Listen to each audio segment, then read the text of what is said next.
Salut les kikis, c'est parti démontage du Team C, donc le shrapnel, le 4 ou 5-0 de toute évidence. On a tous les axes de cardan, les noix s'en sortent encore bien, mais les axes de cardan sont pétés. Bon là on a aussi une noix qui est éclatée quand même, mais les têtes de cardan aussi c'est des CVD, mais les têtes elles ont du jeu, surtout à l'avant, hein. Je pense que ça va pas tarder à faire deux morceaux.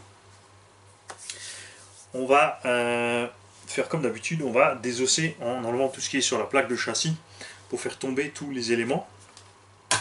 C'est aussi encore un buggy sur lequel il est nécessaire de séparer la cellule pour atteindre le diff. Il n'y a pas d'accès spécialement rapide.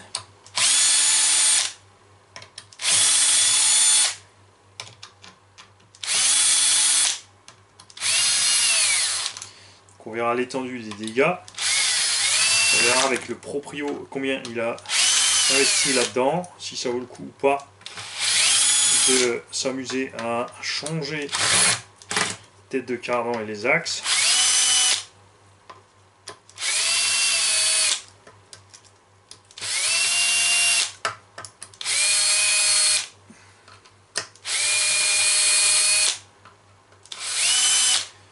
J'aime bien l'architecture avec une batterie à gauche, à droite, et le moteur en avant. Seul inconvénient, c'est qu'on est lié à un moteur court.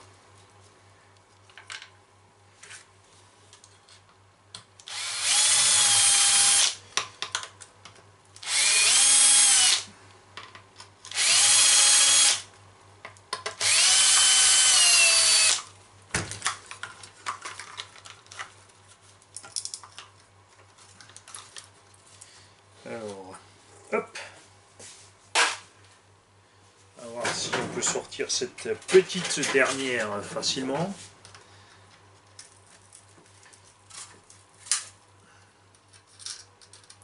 Si elle va nous poser un problème.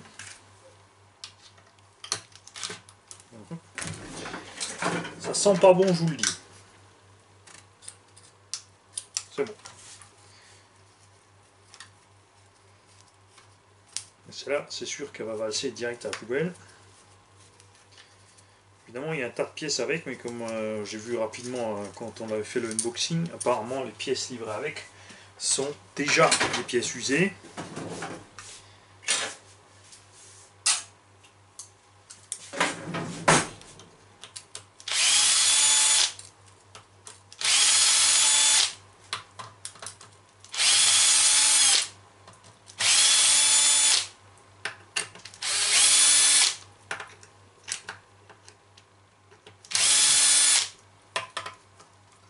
J'en ai une.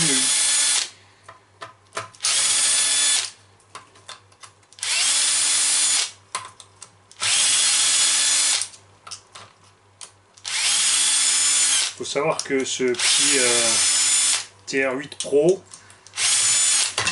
existe depuis un moment et il est dispo neuf en promo à pas trop cher.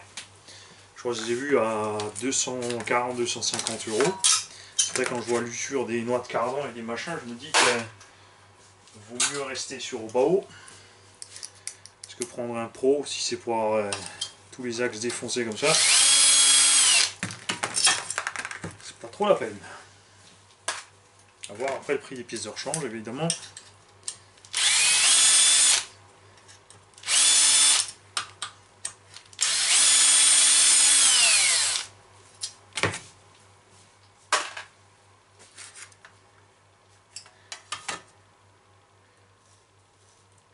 Alors, ce machin a bien tourné, c'est sûr, on a toutes les dents. Tu vois ce que vous allez voir à la caméra.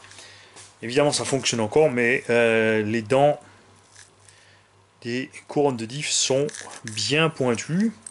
En tout cas, devant, on est étanche. On a de l'huile relativement dure. Au centre, donc, on a un problème d'étanchéité. On a la platine carbone qui est HS.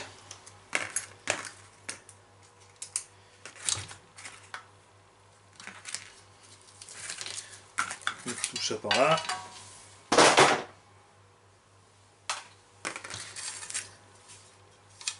Ah, j'en ai encore oublié une. J'y fais manie.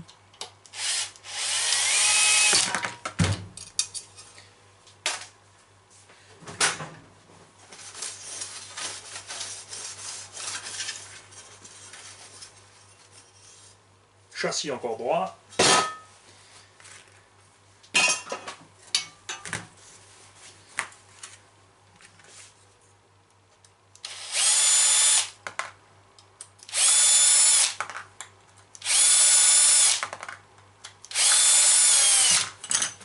D'ailleurs c'est marrant que Team C sur la version Pro là, ils n'ont pas de renfort de châssis à vue.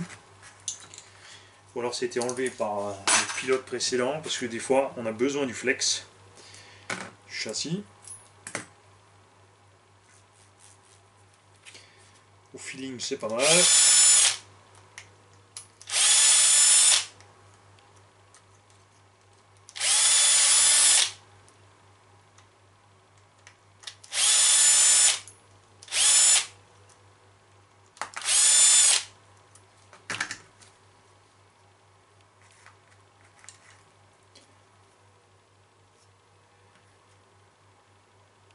Ouais, lui il est pas trop dégueu, mais ça fuit. Le joint n'a pas l'air endommagé, mais on a clairement un problème de fuite sur le centre.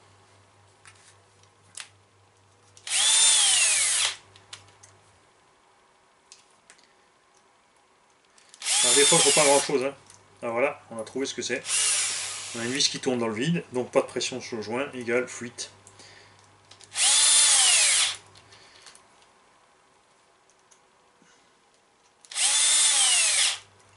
Très bien.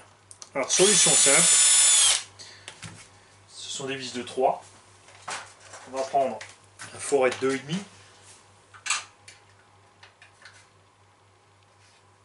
L'idéal ce serait 2,2. Et on va percer un peu plus loin, délicatement.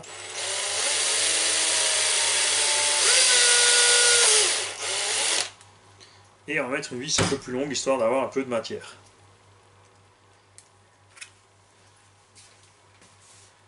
Alors, on va voir ça.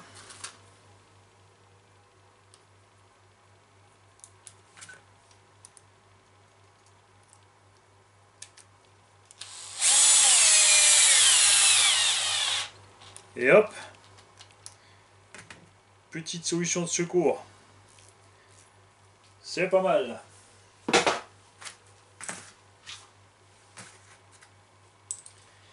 Bon, en tout cas, il y a eu de la sauvagerie sur le châssis. On a des coups de disqueuse partout dans le moteur, sous la plaque de châssis, etc. Donc des vis qui ont été serrées peut-être un peu trop fort, trop dur. Et c'est pour ça qu'on a plein d'empreintes qui ont été abîmées. Bon, après, hein, il a servi, donc c'est normal. Au bout d'un moment, on fait plus trop gaffe. On se dit, allez, tiens, j'y vais.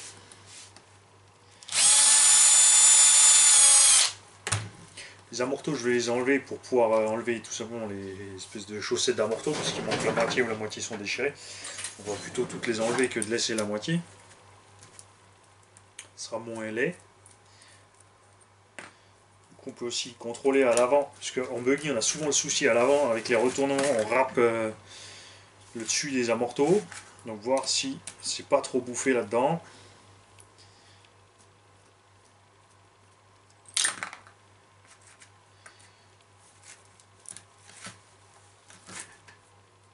Comme dit, au niveau des huiles c'est pas mal du tout. Ouais, on est bien. On va pouvoir laisser ça, ils sont même bien remplis de toute façon en plus. Donc là, petit coup de nettoyage et puis virer.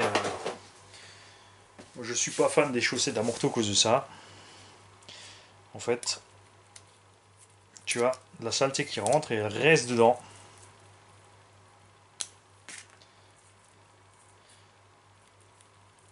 Là, ça va, c'est des tiges en nitrite de titane. Après, il y a des tiges tout simplement qui vont devenir dégueulasses à cause de ça. Si c'est des tiges en acier simple, on a tendance à rouiller, à faire des empreintes pas mal. Alors que là, en plus, niveau couleur, ça a un petit look. Ça, on va donc laisser. On va checker les arrières.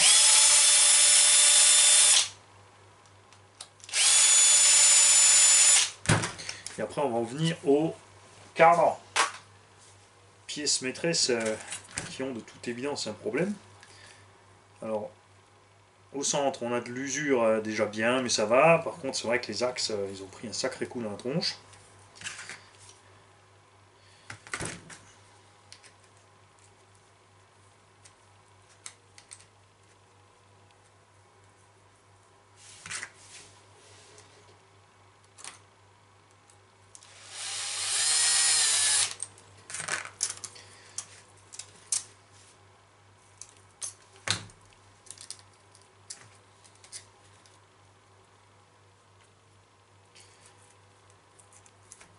c'est marrant ça. Les avant sont verrouillés alors que les arrières non. Ah, ça c'est indifférent, ça n'est qui vient pas de la machine. En fait, on a des cavaliers de suspension en alu et on a un en acier. Et pas la même taille, ça tient donc que sur la vis M3, ça c'est pas bon.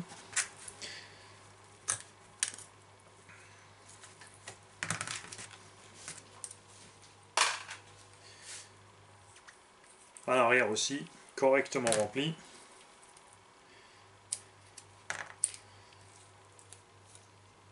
Oui, ça en plus ça part en morceaux. Et voilà, regardez ce que je vous ai dit. C'est plein de saleté. Tout s'amasse ici, regardez-moi ça. Et du fait, c'est bien les chaussées d'amorto, mais il faut penser à les enlever régulièrement pour nettoyer là-dessous. Les chaussées d'amorto, les soufflets. Et à force, on a ici carrément des empreintes. Ça, c'est normal, vous en faites pas. On est dans le modèle réduit, hein, c'est pas une M5.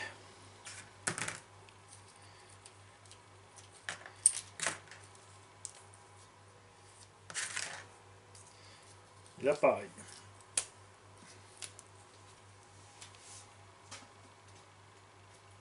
Je préfère rouler sans et nettoyer à chaque fois que j'ai fini les tiges d'amorto. Le petit peu de saleté accumulée là sur un run, ne marche pas plus que ça.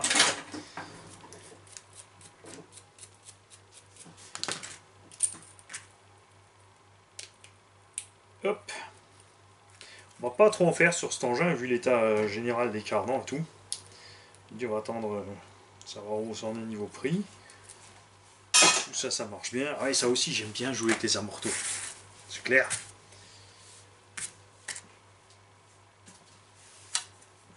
C'est ça de côté aussi. Alors, on va sortir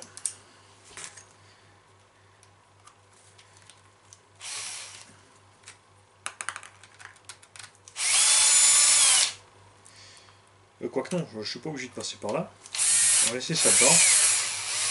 Puisque de toute façon, je dois enlever la plaque de cellule avant pour réussir à atteindre ce truc.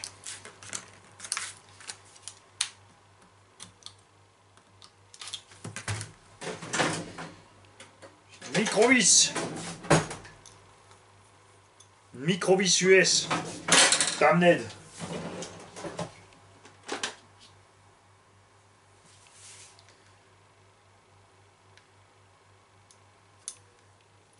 Non, c'est une microvis foutue. Alors là, par exemple, c'est chiant parce qu'on ne peut pas taper dessus. On est sur la cellule en plastique en dessous. On va essayer de lui mettre un tout petit coup. On ne peut pas être violent parce que sinon on va flinguer le carter.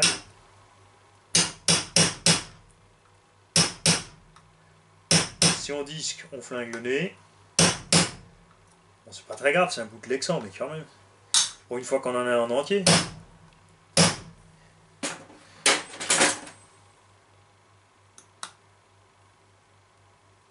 Et en plastique, tu peux pas être serré tellement fort quand même. Si.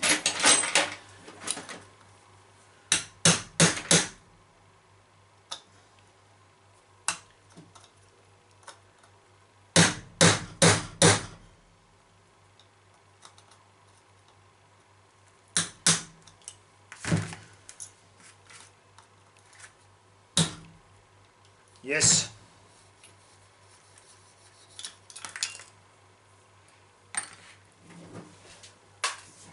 Voilà, un beau petit museau entier.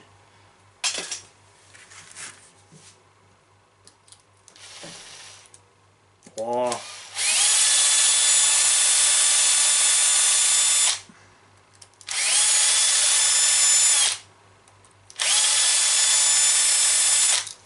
Donc je veux dire que la tourelle avant est vraiment en matériel sympa. Elle n'a pas trop morflé non plus. Alors soit elle a été remplacée il n'y a pas longtemps, soit le fait que les amortos dépassent en haut l'ont protégé. Tu vois, c'est quand même pas mal. C'est du costaud.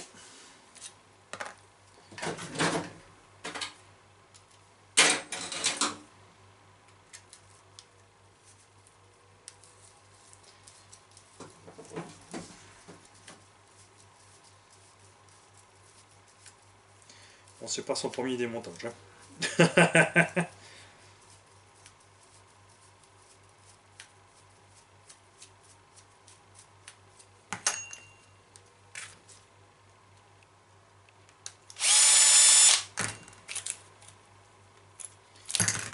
Voilà. Ah, ça va. Cool. Fonctionne à merveille aussi. Bon, les roulements ils gratouillent, c'est sûr. Alors, est-ce que je vais pouvoir vous montrer l'état de ces cadres? Alors, les axes, ils ont un méplat complet d'un côté. Ils sont allés frotter sur les noix à cause du débattement qui était réglé à son maximum. Et c'est surtout ici, à l'intérieur, qu'on a, tu vois, un méga jeu. Ils sont complètement bouffés, ça bouge de pas un demi-tour, mais facile un quart.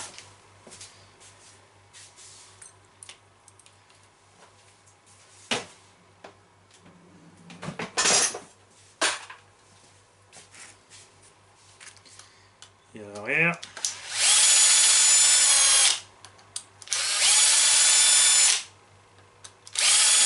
Ce qui est dommage, c'est que la GTR 8 Pro est pas très répandue.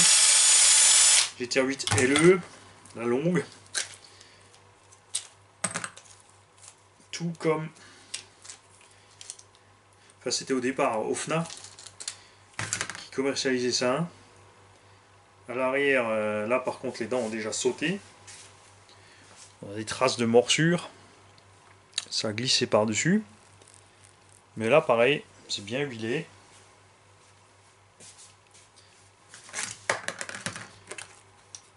Donc, de toute évidence, ça a dû être fait peut-être avant la vente, même encore. Enfin, vu dans l'état où il était, soit ça a été fait dans le dégueu, soit ça a été fait et après il y a eu une bonne course dans la gadoue.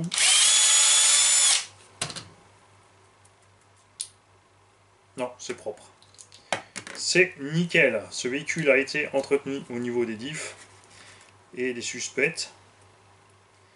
C'est juste dommage que les roulements n'aient pas été changés au passage. Puisqu'il faut démonter les noix de cardan pour enlever les roulements sur ces modèles.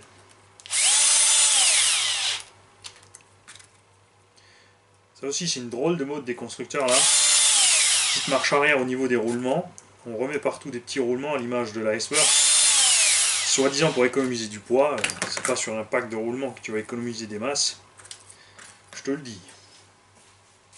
Par contre, des max de frais, ouais. Parce que la S-Works en fait a des inserts en plastique dans les fusées taille normale pour remettre un plus petit roulement. Ça fait que l'insert bouge dans l'alu, le roulement bouge dans l'insert. C'est... hein.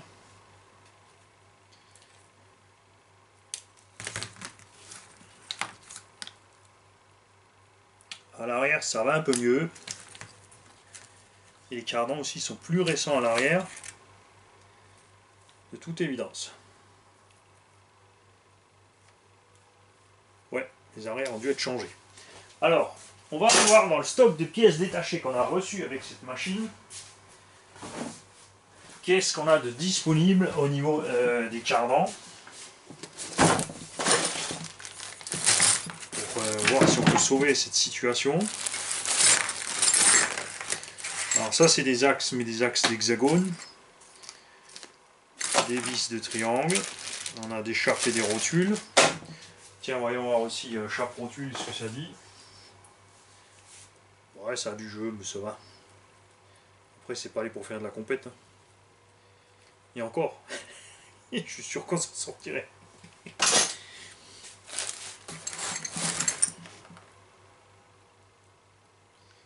Ouais, c'est pire. Là, les axes sont complètement bouffés. Centrale aussi. Centrale. Là aussi, complètement bouffé. Voilà. Donc le plus simple, là, je pense, c'est de les laisser dessus. Et de les finir. Et quand ça claque, tu mets un des anciens autres. Et tu roules jusqu'à ce qu'il claque aussi. Et ensuite seulement, tu les changeras. ton machin. Voilà.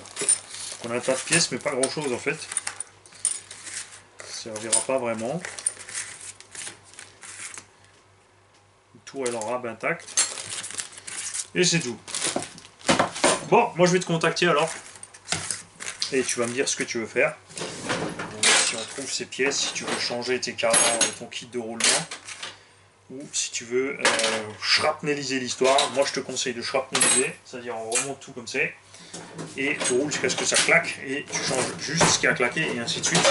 Jusqu'à l'épuisement de ton stock de pièces. Pour faire de frais inutiles. Salut. Bonne journée à tous.